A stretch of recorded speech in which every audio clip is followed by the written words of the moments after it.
اور multi dimensional ہے یہ ایسکلیشن. سب سے پہلی بات تو یہ ہے کہ جیسے ہم نے کہا کہ شیخ جرح اور اس کے علاقے میں جو ایسٹ جیروسلم کا علاقہ جو ہے وہاں پہ اسرائیل جو ہے وہ ڈیموگرافک انجینئرنگ کرنا چاہ رہا ہے کہ پیلسٹینینز کو عربس کو وہاں سے نکال کر وہاں پہ جوئش سیٹلمنٹس بنائی جائیں. اور جب وہ یہ بنائیں گے تو ظاہری بات ہے کہ جیسے کشمیر میں وہ ہندوؤں کو سیٹل کر رہے ہیں تو یہاں پہ بھی یہ تو 1948 سے وہ شروع ہیں کہ ویسٹ بینک میں بھی انہوں نے پیلسٹینینز کو نکال کر وہاں پہ اسرائیلی سیٹلمنٹس بنائی. اسی طرح سے یہاں پر بھی یہ سیٹلمنٹس بنانا چاہ رہے ہیں. اور اس سے ہوگا یہ کہ ایسٹ جیروسلم کے اوپر ان کا مکمل کنٹرول آ جائے گا اور پیلسٹینینز یہاں سے مارجنلائز ہو جائیں گے. اور ایک بہت امپورٹنٹ اس کا اسٹریٹجک آبجیکٹو اسرائیلیوں کا ہے جو کہ بہت زیادہ میڈیا میں ڈسکس نہیں ہوا, اور وہ ہے پرائم منسٹر نیتن یاہو کی اپنی پوزیشن. وہ ناکام رہے ہیں ایک حکومت بنانے میں, حالانکہ ان کو موقع دیا گیا تھا اور وہ حکومت نہیں بنا سکے. دوسرا, ان کے اوپر الزام ہے کرپشن کے اور ان کے اوپر کیسز چل رہے ہیں. ان کی بیگم کے اوپر بھی جی ان کے اوپر کیسز ہیں, ان کی بیگم کے اوپر بھی ہیں. تو اب یہ سچویشن جب کریٹ ہو گئی ہے, خود انہوں نے کی ہے دانستہ طور پر یا ویسے ہو گیا, میرے خیال میں وہ خود سے تو ہو نہیں سکتی جب تک کہ وہ پرائم منسٹر نیتن یاہو نے اس میں خود کوئی اپنا ایفرٹ نہ کیا ہو. تو اس کا فائدہ مین بینیفیشری جو ہے وہ پرائم منسٹر نیتن یاہو ہیں. سب سے پہلی بات تو یہ ہوئی ہے کہ جو چینج آف گورنمنٹ ہونا تھا اور جو دوسرے صاحب ہیں, میں ان کا بھی نام بھول رہا ہوں, ان کو یہ موقع ملا تھا کہ وہ اب گورنمنٹ بنائیں. اب وہ گورنمنٹ بنانے کا جو پروسیس جو ہے وہ اب ڈیلے ہو گیا ہے, اور نیتن یاہو صاحب ابھی گورنمنٹ میں ہی رہیں گے, اور ان کے جو کرپشن کے جو چارجز ہیں وہ بھی شاید ابھی کچھ عرصے کے لیے پس پش چلے جائیں گے. اور جب وہ اتنا اسٹرانگ ایک اپنا دکھائیں گے آپریشن اگینسٹ دا پیلسٹینینز, تو ظاہری بات ہے کہ اس کا اثر جو ہے وہ اسرائیلی پاپولیشن پہ بھی بہت پڑے گا, اور آئندہ جو بھی گورنمنٹ بنانے کا اختیار ہوگا وہ شاید نیتن یاہو صاحب کو دوبارہ مل جائے. تو یہ اس کے موجودہ جو اسٹریٹجک آبجیکٹیوز رکھتے ہیں اسرائیل کے اس یہ جو آپریشن چل رہے ہیں, to establish their control over East Jerusalem, to settle Israelis in place of Palestinian Arabs, and to consolidate prime minister Netanyahu's position. اچھا اس میں جی پلیز گو اہیڈ. یہاں پہ 2-3 ایشوز ہمیں خاص طور پر دیکھنے چاہیے جو کہ میرے خیال میں ابھی یہ بھی بہت زیادہ ڈسکس نہیں ہو رہے ہیں. ایک ہے کہ ڈسپروپورشنیٹ یوز آف فورس بائی اسرائیل, اور یہ تو انٹرنیشنل ہیومینیٹیرین لاز کے بالکل خلاف ہے. اور جس طرح سے وہ کہتے ہیں کہ جی پیلسٹینین یا حماس جو ہے وہ سویلین ایریاز میں آ کر وہ اپنے آپ کو چھپا لیتے ہیں یا سویلینز کا شیلڈ استعمال کرتے ہیں, تو اور اس کے بعد جب وہ ان کے اوپر حملہ کرتے ہیں تو کولیٹرل ڈیمیج ہوتا ہے. تو بہرحال کولیٹرل ڈیمیج جو ہے جس طرح سے ہو رہا ہے اور جس قسم کے وہ ویپن سسٹمز استعمال کر رہے ہیں, اس سے تو صاف ظاہر ہے کہ یہ کولیٹرل ڈیمیج تو وہ that is part of their plan to spread terror and to spread horror and terror, and ایک ایسی وہ دہشت پھیلانا چاہتے ہیں پیلسٹینینز کے اندر کہ وہ دوبارہ اسرائیلی جو بھی احکامات ہوں یا جو بھی ان کے بلکہ using the American jargon during Iraq war, shock and awe. Shock and awe بالکل ہے. اور اس کے اوپر ظلم یہ ہے کہ اب ساری دنیا جو ہے, خاص طور پر ویسٹرن کنٹریز اور امریکہ نے بھی کہا ہے کہ اسرائیل کو سیلف ڈیفense کا حق حاصل ہے. سیلف ڈیفenس کا حق تو سب کو حاصل ہے, مگر آپ اس سچویشن کو آپ دیکھیں کہ غازہ میں یا فلسطینیوں کے پاس, حماس کے پاس نہ کوئی ایئر فورس ہے, نہ کوئی آرمی ہے, نہ کوئی نیوی ہے. تو ان کو جو ٹوٹل جو اگریسو یا اوفینسو ویپن ان کے پاس ہیں وہ راکٹس ہیں جو کہ وہ فائر کرتے ہیں انٹو اسرائیل, اور وہ بھی ان گائیڈیڈ ہیں, اور ان کا بھی کوئی بہت کوئی سوفسٹیکیٹڈ گائیڈنس سسٹم ہے ہی نہیں اس کے اندر. اس کے مقابلے میں اسرائیل جو ہے technologically it's one of the most superior forces and militaries in the world. تو پھر سیلف ڈیفenس والا معاملہ بھی جو ہے وہ کوئی خاص بات سمجھ میں نہیں آتی کہ اتنی اسٹرانگ ملٹری جو ہے اور ایک بالکل ریگ ٹیگ حماس جو ہے, اس کے مقابلے میں کیسے کہہ سکتے ہیں کہ سیلف ڈیفenس میں کون کام کر رہا ہے. تو یہ دو باتیں جو ہیں, ایک disproportionate use of force by Israel which is against the international humanitarian laws, اور دوسرا یہ سیلف ڈیفenس والی بات. یہ میرے خیال میں اس میں یہ اٹھ کر دوبارہ یہ پوائنٹس آئیں گے سامنے، اور اسرائیل کو کسی نہ کسی ٹائم پہ اس کے لیے جواب دہ ہونا پڑے گا کہ جو انہوں نے ڈسپروپورشنیٹ فورس استعمال کیا ہے یہ وار کرائمز بنتے ہیں کہ نہیں بنتے. لیکن جواب کون لے گا بغیر صاحب؟ آپ بھی جانتے ہیں، میں بھی جانتا ہوں، جنہوں نے جواب لینا ہے وہ آپ کو پتہ ہی ہے کہ یو این کو بھی آپ دیکھ لیں، امریکہ کا بھی آپ دیکھ لیں، کوئی حال نہیں ہے. ایون OIC کا آپ دیکھیں، ایسی فضول قسم کی ایک ریزولوشن انہوں نے آج جاری کر دی ہے، اس میں ٹوتھ لیس قسم کی وہ ساری بات ہے، کچھ بھی نہیں ہے اس میں. تو کون حساب لے گا اسے؟ 80 کے قریب جو ریزولوشنز ہیں وہ UN جنرل اسمبلی کی آ چکی ہوئی ہیں. 45 ٹائمز امریکہ ویٹو کر چکا ہوا ہے ان ریزولوشنز کو. تو اتنی ایک لاپ سائیڈڈ قسم کی ورلڈ اوپینین کے باوجود ہمیں تو کچھ چیز نظر نہیں آ رہی تھی اس میں. وہ بات تو آپ کی صحیح ہے، کیونکہ اگر یہ سب بات چیت نہیں ہوتی تو اسرائیل جیسا چھوٹا ایک ملک جو ہے وہ پورے مڈل ایسٹ کے اوپر یا گریٹر مڈل ایسٹ ریجن کے اوپر کس طرح سے ڈومیننٹ ہوتا. اور 1948 سے لے کر اب تک جیسے آپ نے کہا سینکڑوں ریزولوشنز ہیں اسرائیل کے خلاف جو جاتی ہیں، مگر کسی ایک کے اوپر بھی عمل نہیں ہوا. بٹ اس کا یہ مطلب ہرگز نہیں ہے کہ ہم یہ باتیں کرنا چھوڑ دیں، اور یہ پوائنٹس جو ہیں، یہ جو ہیومن رائٹس کے ایشوز جو ہیں، یہ جو انٹرنیشنل لا کی وائلیشنز جو ہیں، یہ جو وار کرائمز جو ہیں، ان کو ہم نہ اٹھائیں. میرے خیال میں یہ تو ایک ایسا اسپیکٹ ہے جس کے اوپر ہمیں بالکل بھی کوئی رکاوٹ اپنے اوپر نہیں لگانی چاہیے، اور لگاتار ان کو ہمیں کرنا چاہیے، ہائی لائٹ کرنا چاہیے، میڈیا کو اس کو ہائی لائٹ کرنا چاہیے. اور آپ یہ دیکھیں کہ اب بہت سارے ممالک میں، ویسٹرن کنٹریز میں بھی بہت سارے پروٹیسٹ ہوئے ہیں، اور وہ پروٹیسٹ بھی نکلے ہیں، اور یورپین کنٹریز میں بھی نکلے ہیں، امریکہ میں بھی آئے ہیں، اور آسٹریلیا میں سڈنی میں بھی ہوئے ہیں، اور ایشیا میں ہوئے ہیں، بنگلہ دیش میں، پاکستان میں بھی اناؤنس ہوئے ہیں، ملیشیا میں ہوئے ہیں، اور ٹرکی میں ہوئے ہیں. تو اس طرح سے یہ ایک انٹرنیشنل اوپینین جو ہے وہ آہستہ آہستہ مولڈ ہونا شروع ہوگا، ایک انٹرنیشنل پریشر بنے گا. اور یقینی طور پر جو اسرائیل جو ہے اور اس کے جو سپورٹرز جو ہیں وہ اپنے آپ کو ایک ایسی پوزیشن میں پائیں گے کہ جبکہ ان کی جو مورل سپیریورٹی جو ہے یا مورل اتھارٹی جو ہے یہ ساری باتیں کرنے کی، وہ بہت حد تک نیوٹرلائز ہو جائے گی. پھر وہ اس پوزیشن میں نہیں ہوں گے کہ وہ کسی اور ملک کو کہہ سکیں کہ آپ یہ کام کریں جبکہ وہ خود نہیں کر رہے. تو میرے خیال میں اس سے ہمیں بالکل دل برداشتہ نہیں ہونا چاہیے. یہ آئی ایگری ود یو کہ اس کا امیڈیٹلی کوئی فائدہ نظر نہیں آ رہا ہے، but we must continue with this thing.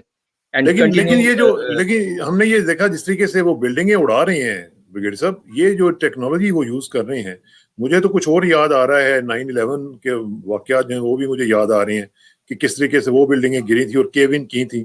یہ اسی طرح کی بلڈنگز کیون کر رہی ہیں، اور کیا ٹیکنالوجی وہ یوز کر رہے ہیں. یہ ایک بیسیکلی ایک ٹیسٹنگ گراؤنڈ بن چکا ہوا ہے غزہ، کہ جس میں وہ اپنی تمام قسم کی جو ٹیکنالوجیز بناتے ہیں 4-5 سال کے بعد ان کو ٹیسٹ کرتے ہیں، اور پھر ان کی مارکیٹ، یہ بیسیکلی ان کا مارکیٹنگ ٹول ہوتا ہے پوری دنیا کو بیچنے کے لیے. آپ کو پتا ہے کہ سب سے بڑا جو عام سپلائر ہے وہ اسرائیل بنا ہوا ہے. تو یہ جو صورتحال ہے اس میں ایک آپ ہیومن لیول پہ آپ امیجن کر سکتے ہیں کہ لوگوں کو آپ ٹیسٹنگ گراؤنڈ بنا لیں.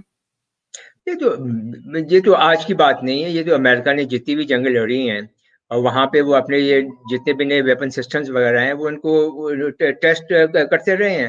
اور جب وہ بتاتے ہیں ساری دنیا کو کہ یہ بہت کامیاب ویپن سسٹمز ہیں، پھر وہ ان کو بہت بھاری قیمتوں پہ ساری دنیا کو بیچتے ہیں. تو آپ کی بات بالکل صحیح ہے، this is a marketing exercise as well.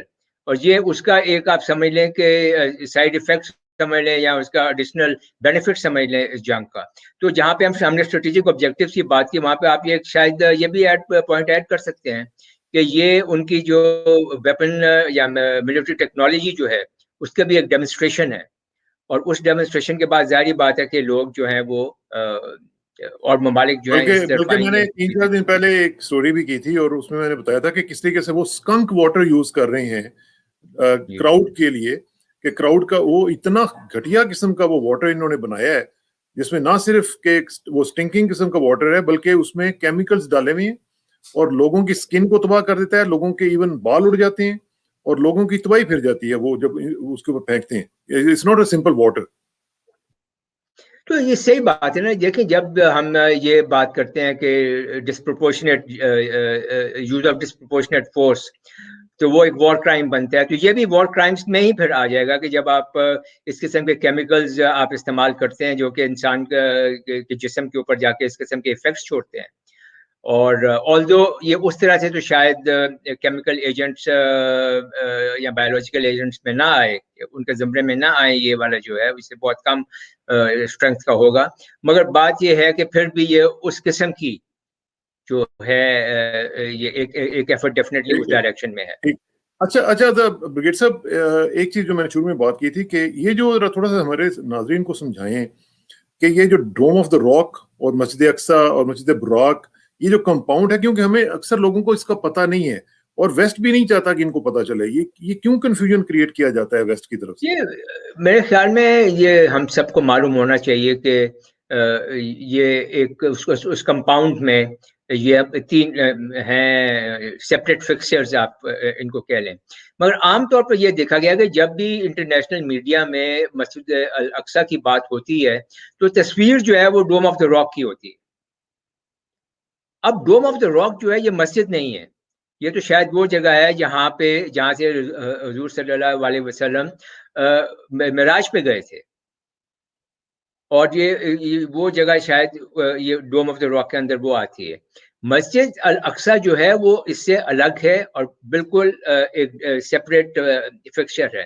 تو اس میں کسی زمانے میں لوگوں کا یہ خیال تھا کہ اگر خدا نہ خواستہ خاکم بدان اگر مسجد الاقصی کو کبھی کوئی نقصان پہنچایا جائے تو اور عام یہ سمجھنا شروع کر دیں کہ ڈوم آف دا راک جو ہے وہ الاقصی مسجد کو ریپرزینٹ کرتا ہے, تو ہم یہی سمجھتے رہیں گے کہ مسجد الاقصی تو بالکل اپنی جگہ موجود ہے, جبکہ ان ایکچوئل فیکٹ اس کو کوئی نقصان بھی پہنچایا جا سکتا تھا. تو یہ آئیڈینٹیفائی کرنا ہمارے لیے بہت ضروری ہے کہ مسجد الاقصی جو ہے وہ ایک سیپریٹ فکسچر ہے, ایک بلڈنگ ہے, ایک سیپریٹ مونیومنٹ ہے, اور اس کی پہچان ہمیں ہونی چاہیے. اور یہ 2-3 جو ہیں یہ مختلف وہ ہیں فکسچر جو کہ اسلام سے متعلق ہے. پھر اسی کمپاؤنڈ مطلب ایریا کے اندر ویسٹرن وال بھی ہے جو جوس کے لیے بہت مطلب ویلنگ وال کہتے ہیں, ویلنگ وال جو ہے وہ. اور اس کے بعد ایک چرچ بھی ہے آف دی ہولی سپیلکر جہاں پہ وہ کہتے ہیں کہ حضرت عیسیٰ کو کروسیفائی کیا گیا تھا, پھر دفن کیا گیا تھا, تو پھر وہ وہاں سے ریسرکشن ہوئی تھی ان کی. تو اس طرح سے جو it has a very strong emotive feelings for all 3 religions. تو اب جو ہم نے شروع میں بات کی تھی کہ to get a control over this entire hill top, وہ بھی ایک اسٹریٹجک آبجیکٹو ہے اور ہمیشہ سے رہا ہے اسرائیل کا. تو اس طرح سے ہمیں ایبسلیوٹلی کلیئر ہونا چاہیے کہ ہمارے اپنے جو ہولی سائٹس جو ہیں وہ کون سی ہیں, کہاں پہ ہیں, اور ان کی پہچان کیا ہے. کیونکہ بار بار جب آپ ٹیکسٹ میں آپ الاقصی کی بات کریں اور تصویر آپ ڈوم آف دا راک کی دیں تو ایونچولی جو نئی جنریشن ہے وہ شاید یہ سمجھنا شروع کر دے گی کہ ڈوم آف دا راک جو ہمیں تصویر دکھائی جاتی ہے وہ بھی شاید مسجد الاقصی کا ہی حصہ ہو. ٹھیک. اچھا بریگیڈ صاحب, ایک چیز تھوڑا سا یہ بھی بتا دیں کہ بات ہو رہی ہے اس وقت ملیشیا کو بھی کوٹ کیا جا رہا ہے کہ انہوں نے بھی کہا ہے کہ ایک فورس بنائی جائے, انٹرنیشنل فورس بنائی جائے. ٹرکی کو بھی کوٹ کیا جا رہا ہے, وہ بھی کہہ رہے ہیں.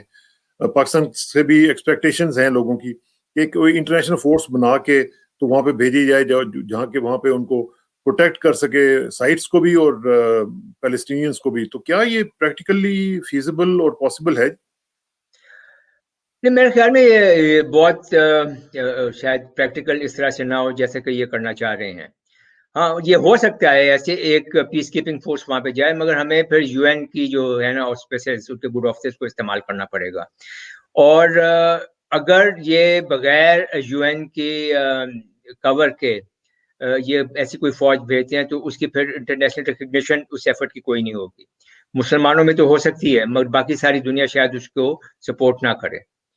اور اب جب ہم اگر یو این کے تھرو آتے ہیں اور ایک پیس کیپنگ فورس جیسے کہ یو این کا نارمل روٹین ہے اور وہ تمام جو ایسے ایریاز جہاں پہ یہ جنگ ہو رہی ہو وہاں پہ وہ بھیجتے بھی ہیں to build to make and keep peace and to enforce پیس.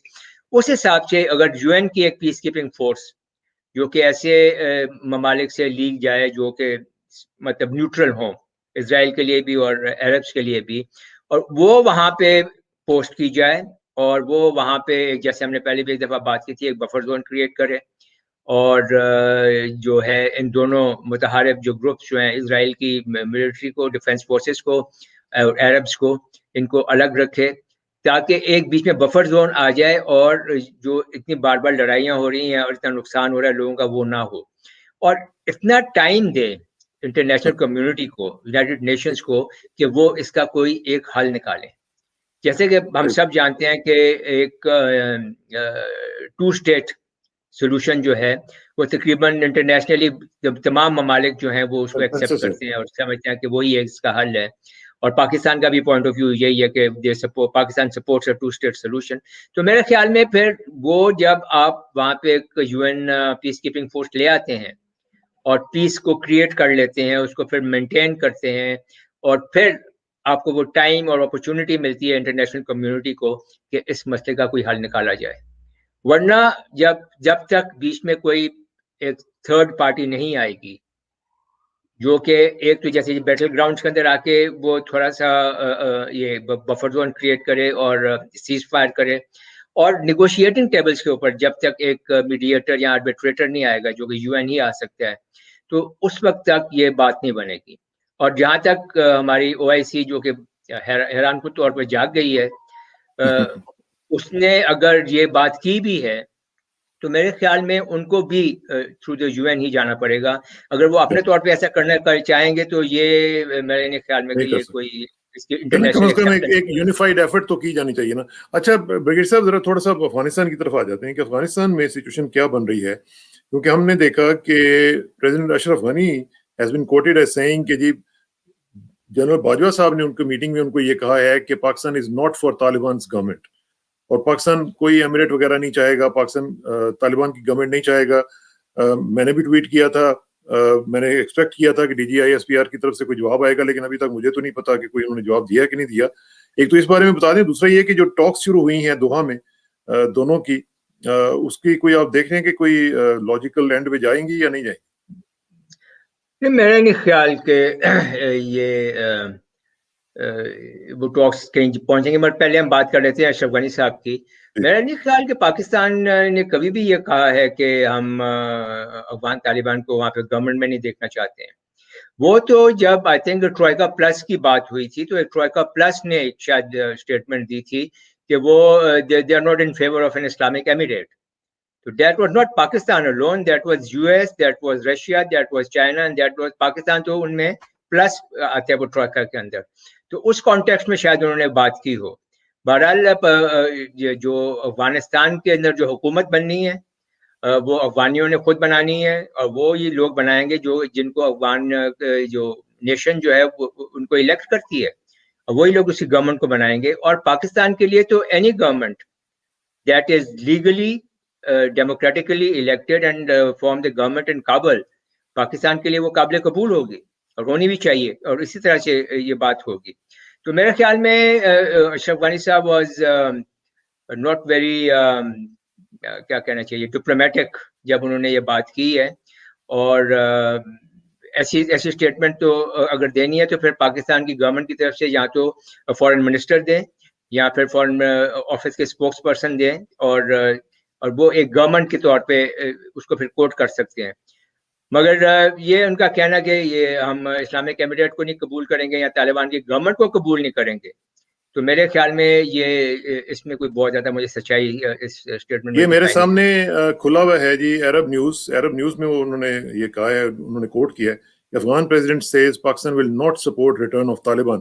لیکن یہ اتنا مطلب ہے Arab news is respected newspaper, تو اس میں یہ کوٹ کیا جانا اس کو آپ نہیں سمجھتے کہ DGISPR کی طرف سے کم از کم بتانا چاہیے تھا کہ بھئی یہ اس طرح کی کوئی بات نہیں ہے. I agree with you, ان کا بھی شورٹ رسپانس آ جائے گا.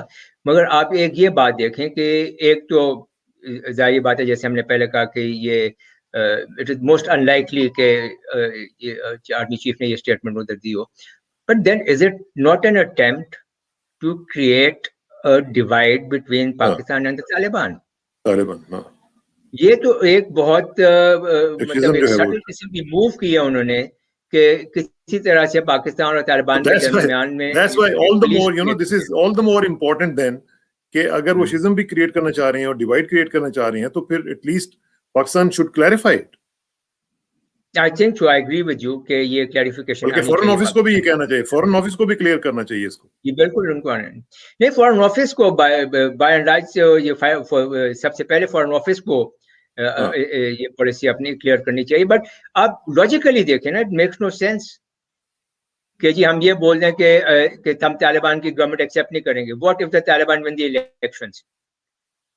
لیکن بغیر صاحب مسئلہ یہ ہے نا, مسئلہ یہ ہے کہ when it is not contradicted تو پھر یہ سمجھا جاتا ہے کہ بات درست ہے. دیکھیں نا نارملی تو انٹرنیشنل ریلیشنز میں ہم اسی طرح دیکھتے ہیں. such an outrageous claim and such an direct attempt to create gaps and differences between Pakistan and the Taliban, انہوں نے شاید اس کو اگنور کر دیا. But I agree with you, اس کی کلیریفیکیشن آ جاتی ہے. Because it's not a small statement. It is basically implicating. He is implicating the chief of army staff. I agree with you.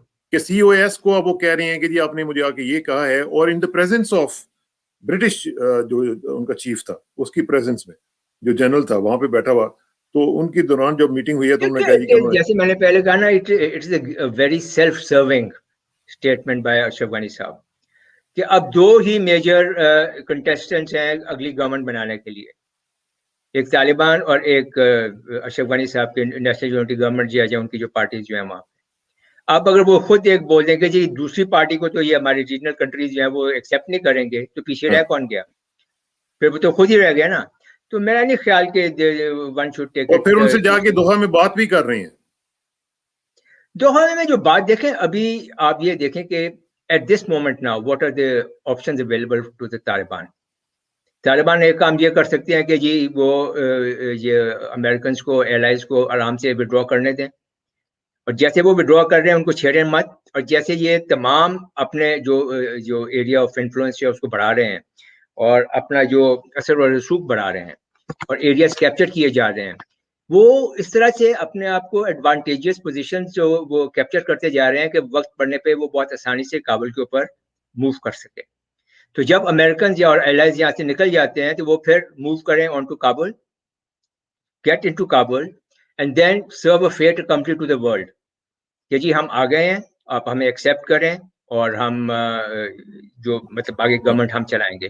تو اس میں ان کو نقصان یہ ہوگا کہ ظاہری بات ہے کہ ایسی گورنمنٹ جو ہے وہ زور سے جو آئے گی اس کو انٹرنیشنل ریکگنیشن ملنا ذرا مشکل ہو جائے گا. دوسرا ان کے پاس راستہ ہے جس کا آپ نے ذکر کیا کہ یہ ٹاکس کا. اب آپ یہ دیکھیں, سب سے پہلی بات تو یہ ہے کہ ٹاکس ابھی انہوں نے شروع نہیں ہوئی ہیں. انہوں نے ٹاکس کو شروع کرنے کے جو موڈس آپرینڈی ہے اس کے اوپر بات کر رہے ہیں, اور انہوں نے یہ بھی کہا کہ ہم تھوڑا جلدی کریں گے. دین دا پوائنٹ ٹو نوٹ از کہ یہ ٹاکس دوحہ میں ہو رہی ہیں, ناٹ ان استنبول. اب استنبول میں جو دو پروسیسز شروع ہونے تھے وہ امریکنس نے اسپانسر کیے ہوئے تھے, ایک انٹرا افغان ڈائلاگ ان استنبول, اور دوسرا تھا یو این کے اندر وہ جو ریجنل کنٹریز کے ساتھ سمٹ ہونا تھا. وہاں پہ تو انہوں نے جانے سے انکار کر دیا ہے.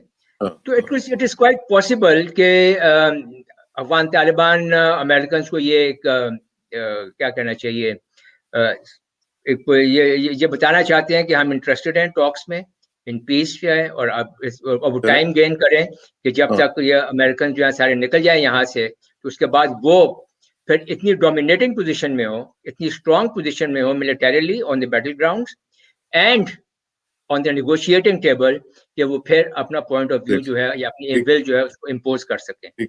تو it is a very interesting situation جو کہ ڈیولپ ہو رہی ہے وہاں پہ, بڑی انٹرسٹنگ ہے. اور اس میں یہ جو کھچڑی پک رہی ہے, بلکہ ہم اس پہ بھی نظر رکھیں گے کہ سیکرٹری بلنکن جو ہے انہوں نے بھی پرسوں فون کیا ہے اشرف غنی کو بھی, اور اس میں کچھ مزید باتیں ہو رہی ہیں. اس پہ مزید کسی وقت ہم بات کریں گے, لیکن ایک کھچڑی سی پکنی شروع ہو گئی ہے, اس کے اوپر ہم نظر رکھیں گے. برگیڈیئر صاحب آپ کا بہت بہت شکریہ, اور انشاءاللہ آپ سے رابطہ رہے گا. Thank you very much for your time جی. اور آخر میں دعا کہ میری عزت کے لیے کافی ہے کہ میں تیرا ہی بندہ ہوں, اور میرے فخر کے لیے کافی ہے کہ تو ہی میرا پروردگار ہے. تو بالکل اسی طرح جس طرح میں چاہتا ہوں مجھے بھی اسی طرح بنا دے جس طرح تو چاہتا ہے. سپردم بتمائے خیشرا تو دانی حساب کم بیشرا. مجھے اسراق کسانہ کو بریگیڈیئر عمران ملک صاحب کے ساتھ اجازت دیجیے. جلدی ملاقات ہوگی انشاءاللہ. اللہ حافظ. خدا حافظ.